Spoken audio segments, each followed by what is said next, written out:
தந்தி தொலைக்காட்சி நேயர்களுக்கு வணக்கம். நல்லதை சொல்வோம், நல்லதை செய்வோம், நல்லதே நடக்கும். ஒரு வாழ்க்கையில் நல்லது நடக்க வேண்டும் என்று சொன்னால் நல்லதை சொல்ல வேண்டும், நல்லதை செய்ய வேண்டும். அந்த அடிப்படையில் இன்றைக்கு 25/9/2016 ஞாயிற்றுக்கிழமை புனர்பூசம் நட்சத்திரம் இரவு 7:05 வரை, பிறகு பூசம் நட்சத்திரம். இன்றைக்கு நான் உங்களுக்கு சொல்ல இருக்கிற நல்ல கருத்து, பிள்ளையார் பிள்ளையார் பெருமை வாய்ந்த பிள்ளையார், ஆற்றங்கரை ஓரத்திலே அமர்ந்திருக்கும் பிள்ளையார் என்று ஒரு பாடல் உண்டு. எல்லா தெய்வங்களுக்கும் இன் என்ற விகுதி போட்டு சொல்லுவோம். ஆனால் பிள்ளையாரை மட்டும் பிள்ளையார் என்று இர் போட்டு சொல்லுவோம். இர் விகுதி. மரியாதைக்குரிய கடவுள் முருகன் என்று சொல்வோம், சிவன் என்று சொல்வோம், அங்காரகன் என்று சொல்வோம். ஆனால் பிள்ளையாரை மட்டும் பிள்ளையான் என்று சொல்ல மாட்டோம். பிள்ளையார் என்று சொல்லி மரியாதைக்குரிய தெய்வமாக வைத்துக்கொள்வோம். காரணம் என்ன என்று சொன்னால், ஆனைமுகனை வழிபட்டால் ஆனந்தமான வாழ்க்கை அமையும்.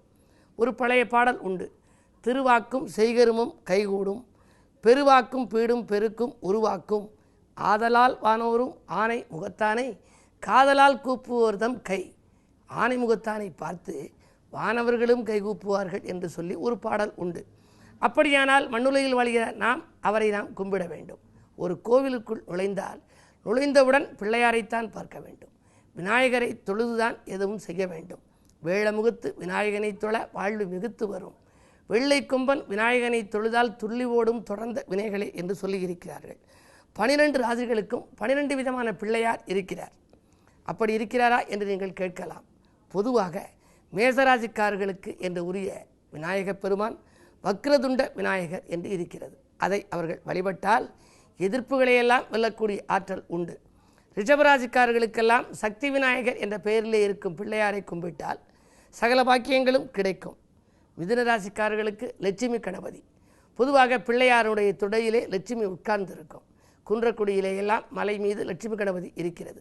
சில இடங்களிலே நீங்கள் காணலாம் மிதுனத்திற்கு லட்சுமி கணபதி. கடகராசிக்காரர்களுக்கெல்லாம் சித்தி விநாயகர். சிம்மராசிக்காரர்களுக்கு செல்வ கணபதி. கன்னிராசிக்காரர்களுக்கு நர்த்தன கணபதி என்று இருக்கிறது. நர்த்தனம் ஆடுகின்ற கணபதி, நடனமாடும் கணபதி உருவத்திலே தட்சிணாமூர்த்திக்கு பக்கத்தில் சிவாலயங்களிலே சுவற்றிலே இருக்கும். துலாம் ராசிக்காரர்களுக்கெல்லாம் வல்லப கணபதியை வழிபாடு செய்ய வேண்டும். விருச்சிக ராசிக்காரர்களுக்கெல்லாம் சர்ப்ப கணபதியை வழிபாடு செய்ய வேண்டும். அந்த பிள்ளையாருடைய பூநூலிலே சர்ப்பம் இருக்கும். இடையிலே இருக்கக்கூடிய அந்த பட்டுக்கயிறிலே சர்ப்பம் இருக்கும். தோளிலே சர்ப்பம் இருக்கும். முடியிலே சர்ப்பம் இருக்கும். கையிரண்டிலும் சர்ப்பம் இருக்கும். சர்ப்பமாகவே பின்னப்பட்ட சர்ப்ப விநாயகர் உண்டு. சில இடங்களிலே அப்படி இல்லை என்று சொன்னாலும் கூட பிள்ளையாருக்கு பக்கத்திலே ஒரு சிலை, நாகச்சிலை இருக்கும். அதை சர்ப்ப விநாயகராக கருதி வழிபாடு செய்யலாம். விருச்சிக ராசிக்காரர்களுக்கு சர்ப்ப கணபதி. தனுசு ராசிக்காரர்களுக்கு வீர கணபதி. மகர ராசிக்காரர்களுக்கு கற்பக கணபதி. பிள்ளையார் பட்டியிலே இருக்கிற கற்பக விநாயகர் இருக்கிறார்களே, கற்பக விருட்சம் நினைத்ததையெல்லாம் கொடுக்குமாம். அதனாலே அனைத்து ராசிக்காரர்களையுமே பிள்ளையார் பட்டி கற்பக கணபதியை கும்பிடலாம். கனவுகளை நனவாக்கும் கற்பக கணபதி என்று சொல்லி அங்கே சொல்வார்கள். ஆகையினாலே நம்முடைய கனவுகளெல்லாம் நனவாக எல்லா ராசிக்காரர்களும் கும்பிடலாம். குறிப்பாக மகரத்திற்கு கற்பக கணபதி. கும்பராசிக்காரர்களுக்கு கும்ப கணபதி. அவருடைய துதிக்கையிலே கும்பம் இருக்கும், அதை வைத்து கொண்டு இருப்பார், அதை கும்பிடலாம். மீனராசிக்காரர்களுக்கெல்லாம் பால கணபதி. இளமையான இருக்கும் தோற்றத்தில் இருக்கும். இப்படி 12 ராசிக்காரர்களுக்கும் விநாயகப் பெருமானுடைய உருவங்களிலே 12 விதமான உருவங்கள் இருக்கின்றன. அந்த வழிபாட்டை அவர்கள் அந்த படத்தை இல்லத்து பூஜை அறையில் வைத்து ஒவ்வொரு சதுர்த்தி என்றும் வழிபாடு செய்யலாம். தினந்தோறும் வழிபாடு செய்யலாம். அதிகாலையில் அதன் முகத்திலும் விழிக்கலாம். இப்படி விநாயகப் பெருமானை வழிபட்டால் வெற்றி படிக்கட்டின் விளிம்பில் ஏறலாம் என்ற நல்ல கருத்தை தெரிவித்து இனி இன்றைய ராசி பலன்களை இப்பொழுது உங்களுக்கு வழங்கப் போகின்றேன். மேசராசி நேயர்களே, எதிரிகள் உதிரியாகும் நாள். இன்றைக்கு உங்களுக்கு ஏற்பட்ட சண்டை சச்சரவுகள் அகலும். பிரச்சனைகள் தீரும். பிரபலமானவர்கள் உங்களுக்கு பின்னணியாக இருந்து காரியத்தை முடித்துக் கொடுப்பார்கள். பண தேவைகள் உடனுக்குடன் பூர்த்தியாகும் நாள் இந்த நாள். ரிஷபராசி நேயர்களே, எதிர்கால சிந்தனைகள் வெற்றி பெறும் நாள்.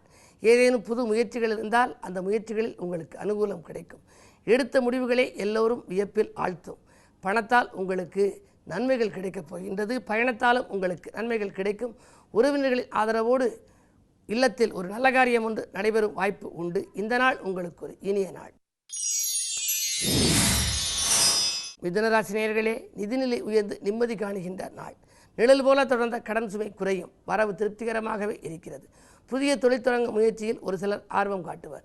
செவ்வாய் சப்தமஸ்தானத்தில் இருப்பதால் கோபம் உங்களுக்கு அதிகமாக வரலாம். முன்கோபத்தை குறைத்து கொண்டால் முன்னேற்றத்தை வரவழைத்துக் கொள்ள இயலும். கடகராசி நேயர்களே, உங்களுக்கெல்லாம் இன்றைக்கு பகல் 1:14 மேல் உங்கள் ராசியில் சந்திரன் உலா வரப்போகிறார். அதுவரை உங்களுக்கு காலையில் விரயம், மாலையில் வரவு. பயணத்தால் பலன் கிடைக்கும், மோதல்கள் அகலும்.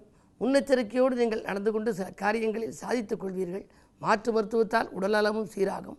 உள்ளத்தில் ஒன்றும் உதட்டில் ஒன்றும் வைத்து பேசியவர்கள் உங்களை விட்டு விலகுவர். தொழில் வளர்ச்சி கூடும் நாள் இந்த நாள். சிம்மராசி நேயர்களே, உங்களுக்கெல்லாம் சிந்தித்து செயல்பட வேண்டிய நாள். முக்கிய புள்ளிகளை சந்தித்து நீங்கள் முடிவெடுக்க முன்வருவீர்கள். வியாபார விரோதங்கள் விலகும். என்ன இருந்தாலும் இன்றைக்கு நாளிலே சனி இருப்பதால் உடல் ஆரோக்கிய தொல்லை உருவாகலாம். ஆரோக்கிய தொல்லை அகல நீங்கள் மாற்று மருத்துவத்தை மேற்கொள்ளுங்கள். சேமிப்பு கரைகிறதே என்று கவலைப்பட வேண்டாம். என்ன இருந்தாலும் 4ஆம் இடத்து சனி இன்னும் 16/12/2017 வரை இருக்கிறது. அதற்கு பிறகுதான் அது பஞ்சமஸ்தானத்திற்கு செல்கிறது.